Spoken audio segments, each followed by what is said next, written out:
Hello everyone, welcome back to my channel. ఎలా ఉన్నారు friends? అందరు బాగున్నారా? నేను బాగున్నాను. మీరు అందరు కూడా బాగుండాలని కోరుకుంటున్నాను. అందరికీ గుడ్ మార్నింగ్ అండి. సో మార్నింగ్ వచ్చేసి ఈరోజు లక్ష్మి వచ్చేసి ముగ్గు అయితే వేసేసింది. ఇంటి ముందంతా నీళ్లు చల్లేసి, ఇక్కడ పండగలప్పుడు మాత్రమే పసుపు నీళ్లు చల్లుతుంది, మిగతా టైంలో చల్లదు. ఇంకా రోజు లేవగానే ఉదయం ఖచ్చితంగా చదవడం అయితే మొక్కుకుంటాను నేను. సో అమ్మని చూస్తే నాకు చాలా ఆనందంగా అనిపిస్తుంది. రోజు పక్కనే ఉన్నా కానీ గుడికి వెళ్ళలేను. ఎంత వెళ్దామని ట్రై చేసినా ఏదో ఒక పని వచ్చి అడ్డపడిపోతుంది. ఖచ్చితంగా వెళ్ళాలి అనుకుంటే మాత్రం వెళ్తాను, కానీ ఎందుకో ఈ మధ్య అసలు వెళ్ళలేకపోతున్నాను అనమాట. సో ఈరోజు జగన్ వచ్చాడు కాబట్టి టిఫిన్ కోసం అని చెప్పేసి దోశ వేశాను. హాస్టల్లో ఉండే పిల్లలకి చపాతీలు బాగా పెడతారు, పూరీలు బాగా పెడతారు, ఇడ్లీలు బాగా పెడతారు, కానీ దోశలు మాత్రం ఉండవు కదండి. సో పిల్లలు వచ్చినప్పుడు ఖచ్చితంగా దోశకి ఇష్టపడతారనమాట. దోశలు, గుంత పొంగనాలు ఇలా చేసి పెడుతూ ఉంటానన్నమాట. వానికి ఇష్టమైనటువంటి ఫుడ్ పెట్టడం నాకు ఇష్టం అనమాట. సో మా ఇంట్లో ఆనియన్స్ వచ్చేసి ఇంతకుముందుకు మా ఆయన వాళ్ళ ఫ్రెండ్ ఎవరో వేశారని చెప్పేసి తీసుకొచ్చాడు అనమాట ఒక ప్యాకెట్. ఆ ప్యాకెట్లో సగానికి ఎక్కువ మా అత్తమ్మోళ్ళు తీసుకుపోయినారు. ఒక పావు ప్యాకెట్ మా దగ్గర పెట్టారా. అవి కొన్ని ఉన్నాయన్నమాట. అవి మార్నింగ్ కట్ చేయాలంటే చాలా ఘాటుగా ఉన్నాయని చెప్పేసి నైటే నానబెట్టి పెట్టేశాను. నీళ్ళలో వేసి పెట్టామనుకోండి, మార్నింగ్ కట్ చేసేటప్పుడు అంత ఘాటుగా ఉండవు అనమాట. అందుకోసం అని చెప్పేసి నైట్ నానబెడతాను. చిన్న చిన్న ఉల్లిపాయలు కాబట్టి అవి. ఇంక ఇక్కడ వచ్చేసి మార్నింగే మిక్సీకి వేసేసుకున్నానండి దోశపిండి. నైట్ నానబెట్టాను, మార్నింగ్ వేసుకున్నాను అనమాట. సో ఇలా మార్నింగ్ వేసుకోవటం వల్ల ఏమంటే ఫ్రెష్గా ఉంటుంది. సో ఇంకా నేను నిన్న పీమార్ట్కి వెళ్ళి తెచ్చుకున్నాను కదండి సీడ్స్. సో అవి నిన్న నైట్ నానబెట్టేశాను కదా, అవి వచ్చేసి ఇప్పుడు మిక్సీకి వేద్దామని అయితే అనుకుంటున్నాను. నైట్ నానబెట్టడం వల్ల బాగా స్మూత్గా సాఫ్ట్గా నానిపోయాయి. ఇప్పుడు మిక్సీకి వేసేసుకున్నామంటే మన జ్యూస్ రెడీ అయిపోతుంది అనమాట. సో కొంచెం స్వీట్గా ఉండాలి అనుకుంటే కనుక మనం కొంచెం బెల్లాన్ని కూడా మార్నింగ్ వేసుకునేటప్పుడు నానబెట్టి సపరేట్గా ఇందులో బెల్లం వాటర్ అయితే వేయచ్చు.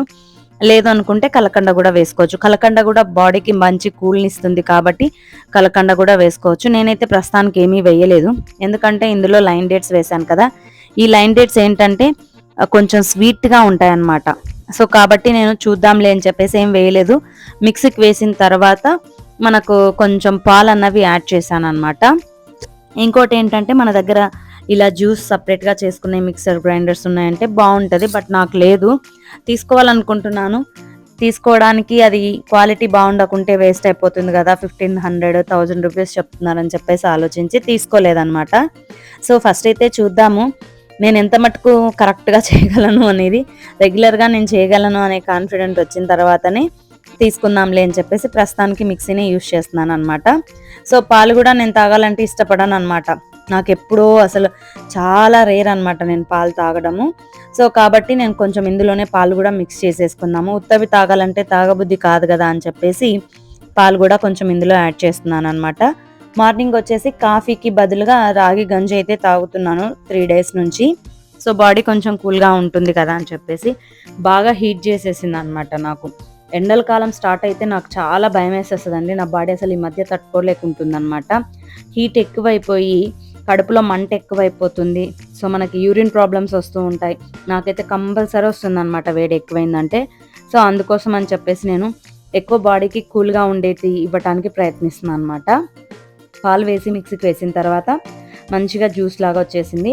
ఇందులో వచ్చేసి మనం కొంచెం కూల్గా ఉండాలి అనుకుంటే కొంచెం సేపు మనం ఫ్రిడ్జ్లో పెట్టుకొని సర్వ్ చేసుకోవచ్చు. లేదు మార్నింగ్ ఇలాగే బాగుంటుంది అనుకుంటే ఇలాగైనా తీసుకోవచ్చు అనమాట. దీనిలోకి వచ్చేసి నేను సబ్జా సీడ్స్ సపరేట్గా నైటే ఒక బాక్స్లో పెద్ద క్వాంటిటీలో నానబెట్టి పెట్టేశాను. ఇందులోనే కలకండ యాడ్ చేశాను అనమాట. సో ఈ సబ్జా సీడ్స్ వాటర్లోనే కలకండ యాడ్ చేశాను కాబట్టి ఇవి ఒక స్పూన్ వేసుకొని మిక్స్ చేసామంటే కనుక స్వీట్ సరిపోతుంది. ఇన్ కేస్ ఒకవేళ స్వీట్ సరిపోలేదు అంటే కనుక మనం కలకండ నీళ్ళు కానీ లేదంటే కనుక బెల్లం నీళ్ళు కానీ మిక్సీకి వేసేటప్పుడు వేసుకుంటే సరిపోతుంది. సో ఫస్ట్ డే కదా, అసలు టేస్ట్ ఎట్లుంటుందో కూడా తెలియదు, తాగగలనో తాగలేనో కూడా తెలియదు. మొత్తానికైతే ట్రై చేద్దామనేసి చేశాను, బట్ టేస్ట్ అయితే చాలా బాగా నచ్చింది నాకు. సో మందులు అయితే మనం చేదుగా ఉన్నా వేసుకుంటాం కదండి. సో మందులు వేసుకున్నప్పుడు హెల్త్ కోసం ఇవి తాగలేమా అనిపించింది అనమాట. అందుకని చెప్పేసి ట్రై చేయాలి ఖచ్చితంగా అని చెప్పేసి చేస్తున్నాను. ఇంకా మార్నింగ్ ఫ్రెష్ అప్ అయిపోయిన తర్వాత దీపారాధన చేద్దామని చెప్పేసి దేవుడి మందిరం దగ్గరికి అయితే వచ్చాను. మా వంటిల్లు వీడియోలో చాలా పెద్దగా కనిపిస్తుందండి. అస్సలు చాలా చాలా చిన్నగా ఉంటదనమాట. ఒక ముగ్గురు మనుషులు ఉన్నారంటే గనక అసలు తిరగడానికి ఉండదు. అంత చిన్నగా ఉంటది. సో, కాబట్టి నేను ఏ వీడియో షూట్ చేసినా అక్కడక్కడే షూట్ చేస్తాను. సో, మీకు కొంచెం ఇబ్బందిగా అనిపించొచ్చు. అంటే లొకేషన్ వేరే పెడితే బావుండును అనిపించొచ్చు. బట్ పెట్టేదానికి ఛాన్స్ లేదనమాట. ఇంకొకటేంటంటే వెంటిలేషన్ గూడా చాలా తక్కువుంటది మా కిచెన్‌లో. కరెంట్ లేదంటే గనక అసలు ఇంకా సెల్లులో లైట్ అన్నా వేసుకోవాలా, లేదంటే టార్చ్ లైట్ అన్నా పెట్టుకొని పని చేసుకోవాలి. అస్సలేం కనిపించదనమాట. అందుకని చెప్పేసే నేను షాప్ నుంచి ఇంటికి ఒక లైట్‌కి, ఒక ఫ్యాన్‌కి ఇన్వర్టర్ కనెక్షన్ అయితే ఇప్పించాననమాట. అది కరెంట్ పోయినా గూడా నాకు ఆ లైట్, ఆ ఫ్యాన్ అన్నది యూజ్ అవుతది గదా అనే ఉద్దేశంతో అలా చేశాను. అవి గాన లేదంటే గనక అమ్మో! అసలు చాలా చీకటిగా ఉంటదనమాట మా వంటిల్లు. డే టైమ్‌లో అయినా గూడా నైట్ టైమ్‌లా ఉంటదనమాట. అంత బీభత్సంగా చీకటుంటది. కానీ ఈ ఇల్లు మాకు చాలా అంటే చాలా అచ్చొచ్చిన ఇల్లండి. ఈ హౌస్ వచ్చేసి రెంటెడ్ హౌస్ అనమాట. ఇక్కడికొచ్చి మేము 8 ఇయర్స్ అవుతుంది దాదాపుగా. ఈ ఇంట్లోకొచ్చే ముందు చాలా చాలా సిట్యుయేషన్స్ అయితే జరిగాయి. ఈరోజు మీరు చూస్తున్నటువంటి షాప్ రోజు చూస్తున్నారు గదా! అది ఒకప్పటి టిఫిన్ సెంటర్ అనమాట. నందికొట్కూరులోనే ఫేమస్ టిఫిన్ సెంటర్ అండి అది. ఆ షాప్‌లో టిఫిన్ బాగా జరుగుతుండేనమాట. మేము నందికొట్కూరుకి షిఫ్ట్ అవ్వాలి పిల్లల కోసము, పిల్లల చదువుల కోసం అని చెప్పేసి తడ్తూరు నుంచి రావాలి అనుకున్నప్పుడు ఈ ఏరియా మొత్తం తిరిగామనమాట. మన షాప్ లైన్ మొత్తం తిరిగాము. చాలా హౌసెస్ అయితే చూసాము. ఎవ్వరు చూడు జాబ్ చేసే వాళ్ళకైతే ఇస్తాము ఇల్లు. ఫార్మర్‌కైతే ఇవ్వమన్నారు. చాలా బాధేసింది. మాకిల్లు కావాలి అని చెప్పేసంటే ఏం చేస్తారు అనేవాళ్ళు. ఇలా వ్యవసాయం అని చెప్పేసరికి రైతులకు మేము ఇల్లు ఇవ్వమన్నారు. ఎందుకు అనంటే రైతైతే నెల నెల కట్టలేడేమనే భయమండి. అదే ఉద్యోగస్తుడైతే గనక నెలకు జీతం వస్తుంది కాబట్టి ఖచ్చితంగా బాడిగ కడతారు గదా అనే నమ్మకం అనమాట. నేనైతే చాలా చాలా బాధపడ్డాను. ఎందుకంటే ఈ దేశానికి వెన్నెముక్క రైతని అంటారు. కానీ ఆ రైతుకే ఇల్లు బాడిగకి ఇవ్వడానికి ఇంతగా ఆలోచిస్తున్నారా అని చెప్పేసి చాలా బాధపడ్డానండి. ఇంకా తర్వాతొచ్చేసి ఇల్లంతా వెతికిన తర్వాత ఎక్కడా గూడా మనకి సెట్ అవ్వలేదు. సెట్ అయిన చోటనేమో ఇవ్వలేదనమాట. ఇంకా సరేలే అని చెప్పేసి ఇప్పుడు మనం పెట్టిన షాప్‌లోనే టిఫిన్ సెంటర్ ఉండే అని చెప్పేసి చెప్పాను గదండీ! అదే టిఫిన్ సెంటర్‌లో మేము వెళ్ళి హాట్‌గా దోసలేపిచ్చుకొని తిని కూర్చొని వెళ్తూ ఉండగా మాకు తెలిసిన ఒకతను ఇక్కడంతా ఫ్యామిలీ ప్యాకేజ్ యేసుకొని అందరూ తిరుగుతున్నారని జెప్పేసి తను అడగటము. అంటే లేదు మేము ఇలా కొట్కూరుకి షిఫ్ట్ అవ్వాలనుకుంటున్నాము. కొట్కూరుకి షిఫ్ట్ అవ్వాలి అంటే మాకిక్కడ ఇల్లేం దొరకట్లేదు అని చెప్పేసంటే, సరే అయితే మీరు వెళ్ళండి ఊరికి. నేను మీకు మరుసటి రోజు చెప్తాను అని చెప్పేసి చెప్పటం జరిగింది. సో, అలా చెప్పటం వల్ల మేము ఊరెళ్ళిపోయాము. నెక్స్ట్ డే మార్నింగ్ మాకు వాళ్ళు కాల్ జేసి పలానా చోట ఇల్లుంది రండి అని చెప్తే నేను, మా హస్బెండ్ వచ్చాము. ముందు రోజు నేను, నా పిల్లలు, మా ఆయన నలుగురం వచ్చి తిరిగామనమాట ఇంటి కోసము. ఇంకా సెకండ్ డే మాత్రం నేను, మా ఆయనొచ్చి చూసాము. ఎక్కడో గాదండి హౌసు. ఇప్పుడు మేముండే ఇల్లే అనమాట. సో, ఈ బిల్డింగ్‌లోనే ఉంది. బట్ వాళ్ళకు ఆడపిల్లలున్నారు కాబట్టి ఎవరికీ బాడిగకి ఇవ్వకూడదు. మంచోళ్ళు అయితేనే ఇద్దామని చెప్పేసి 2 ఇయర్స్ నుంచి ఖాళీగానే పెట్టారంట. అందుకని జెప్పేసి ఆయన రికమెండేషన్‌తో మాకివ్వటం జరిగింది.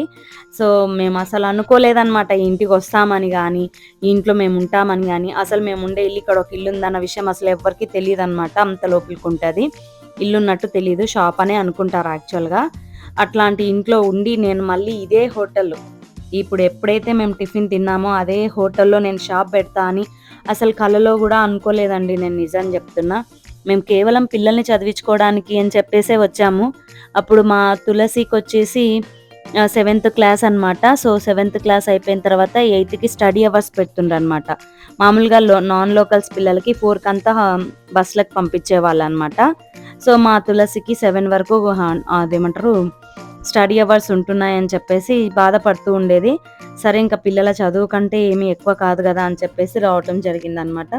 సో, అట్లా వచ్చి మేము ఈ ఇంట్లో ఇప్పుడు ఈ షాప్‌లో మేము సెట్ అయ్యాం. షాప్ ఎలా పెట్టాలి అనుకున్నాను. ఇదంతా గూడా నేను రోజు వ్లాగ్స్‌లో మేమెలా చేంజ్ అయ్యాము, ఎట్లా మేము పెట్టాలన్నది రోజు నేను మీకు చెప్తూ వస్తానండి. చాలామంది అడుగుతూ ఉన్నారనమాట. సో, మేము నిన్ను ఇన్‌స్పిరేషన్‌గా తీసుకున్నామక్క. మేము పెట్టుకోవాలనుకుంటున్నామని. సో, నాకు తోచింది నేనైతే చెప్తానండి. సో, మీకు ఒకవేళ నచ్చితే మీరు గూడా తప్పకుండా మీరు చేయగలిగితే చేసుకోవచ్చు. సో, మేము కొట్కూరుకొచ్చిన తర్వాత ఎంత పెద్దగా అనిపించిందంటే ఇల్లు మేముండే ఇల్లు చాలా పెద్దగా అనిపించింది. సో, మేము చాలా తక్కువ సామాన్లు తెచ్చుకున్నాము. పిల్లల కోసం వచ్చాం గదా! ఎప్పటికైనా మన ఊరు మనం వెళ్తాం గదా! అని చెప్పేసి అనుకోని చాలా తక్కువ సామాన్లు తెచ్చుకోవటం వల్ల మాకిల్లు చాలా పెద్దగా అనిపించింది. తర్వాత పిల్లల్ని స్కూల్‌కి పంపించటం. సో, మార్నింగే లేవటం, పిల్లలకి టిఫిన్స్.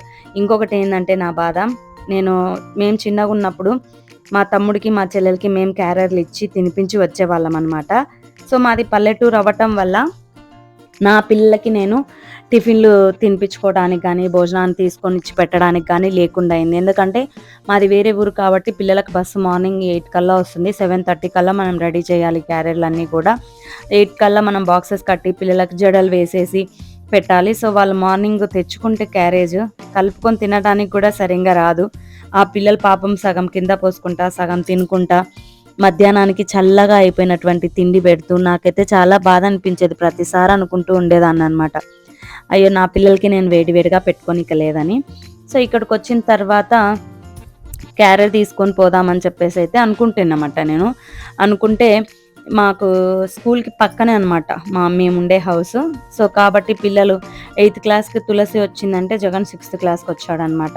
సో, దగ్గరే గదమ్మా! ఎందుకులే నువ్వు క్యారేజ్ కూడా తీసుకొని రావడం, మేము ఇంటికొచ్చి తినేసి వెళ్తాము అని చెప్పేసి వాళ్ళే ఇంకా మధ్యాహ్నం భోజనానికి ఇంటికి రావటం, తిని వెళ్ళటం, తర్వాత ఈవినింగ్ మళ్ళా వచ్చి ఫ్రెష్ అప్ అయిపోయి స్నాక్స్ తినేసి మళ్ళీ స్టడీ అవర్‌కి అలా వెళ్ళి మళ్ళా వచ్చేవాళ్ళనమాట. సో, ఇలా నేను క్యారియర్ పెట్టాలి, నా పిల్లలకి వేడివేడిగా నేను తినిపించుకోవాలి, నేను క్యారియర్స్ తీసుకొని పోవాలనే కల అయితే నాకు అలాగే మిగిలిపోయిందనమాట. నేను పిల్లలకి పెట్టుకోలేకపోయాను. మా తమ్ముడికి, మా చెల్లెలికి మాత్రం చాలా బాగా తీసుకుపోయేవాళ్ళం మేము. నాకు అవన్నీ గుర్తుకొస్తే భలే ఆనందంగా అనిపిస్తది. సో, అన్నీ అందరం చేయలేము, అందరికీ చేయలేమనమాట. సో, ఎవరికి ఎలా రాసి పెట్టిందో అలాగే జరుగుతదనమాట. సో, మొత్తానికైతే అలా మా తులసి ఒక 1 ఇయర్ అయిపోయేసరికి 9థ్ క్లాస్‌కొచ్చేసరికి మేము మళ్ళీ తనని కర్నూలులో హాస్టల్‌లో వేయాల్సొచ్చింది. School change చేసేసామనమాట. ఇక్కడ స్టడీకి, కర్నూలులో స్టడీకి కొంచెం డిఫరెన్స్ ఉంటది అని చెప్పేసి మేము కర్నూలుకి చేర్చాల్సొచ్చింది. సో, తనని హాస్టల్‌లో వేసాం 9థ్‌కి. ఇంకా జగన్ ఒక్కడే ఉన్నాడు. సో, జగన్, నేను అలాగే మా ఆయన ముగ్గురమే ఉన్నాము. ఇంకా నెక్స్ట్ ఏంటంటే నేను షాపులు పెట్టక ముందుకే ఇంట్లోనే నాకు మా ఊర్లో ఉన్నప్పుడే శారీ బిజినెస్ చేస్తుంటండి నేను. చాలా శారీస్ అన్నవి నేను సేల్ చేసేదాన్ని. నేను హైదరాబాద్, బెంగుళూరు, ఆదోని, ఆ తర్వాత ప్రొద్దుటూరు ఇలా రకరకాల ఊర్ల నుంచి వెళ్ళి స్టాక్ తీసుకొచ్చేదాన్ని. చీరాలకు వెళ్ళేదాన్ని. తీసుకొచ్చి చీరల బిజినెస్ చేస్తుంటే. సో, నేను అక్కడ శారీ బిజినెస్ చేస్తుంటే కాబట్టి అక్కడ ఉండే స్టాక్ ఇక్కడ తెచ్చి, ఇక్కడ పెట్టి తెలిసిన వాళ్ళందరికీ చెప్పి, ఇక్కడ ఇంట్లో ఉన్నప్పుడు కూడా నేను కొంచెం బిజినెస్‌ని డెవలప్ చేసుకోవటం జరిగింది. ఇంటికొచ్చి చాలామంది తీసుకొని వెళ్ళేవాళ్ళు. ఏదైనా పండగొచ్చినా కూడా పండగకు శారీస్ కొత్త స్టాక్ తెచ్చానంటే అందరికీ వాట్సాప్‌లో మెసేజ్‌లు పెడుతుంటా అనమాట. సో, అప్పటికి మొబైల్ నేనే ఓన్‌గా తీసుకున్నాను. నా ఫస్ట్ మొబైల్ వచ్చేసి 1400 కీప్యాడ్‌దండి. సెకండ్ మొబైల్ వచ్చేసి 6000 అదేదంటే ఏదో ఉంది, పేరు గుర్తుకు లేదు నాకు. సో, స్మార్ట్ ఫోనే అనమాట. ఆ తర్వాత నేను కొన్న థర్డ్ ఫోన్ వచ్చేసి 10,000 అండి. ఫోర్త్ ఫోన్ వచ్చేసి 30,000 అండి. తర్వాత ఫిఫ్త్ ఫోన్ వచ్చేసి 1,80,000ది కొన్నాననమాట. సో, ఇవన్నీ కూడా నేను ఎందుకు చెప్తున్నాను అంటే, మనము సొంతంగా కష్టపడి మన చేతులతో సంపాదించినటువంటి డబ్బులతో మనం తీసుకున్నట్టయితే ఆ ఆనందమే వేరుగా ఉంటది. సో, అది అనుభూతి అన్నది మనం పొందితేనే మనకు తెలుస్తుంది. సో, అందుకని చెప్తున్నాననమాట. సో, ఇప్పటికి నేను 5 6 మొబైల్స్ మార్చాను.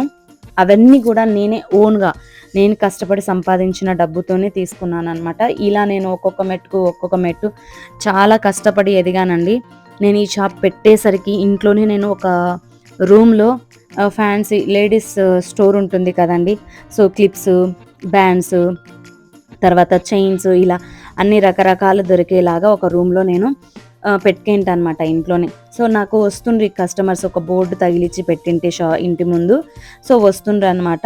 అలా నా జర్నీ అన్నది నందికొట్కూరుకొచ్చిన తర్వాత స్టార్ట్ అయింది.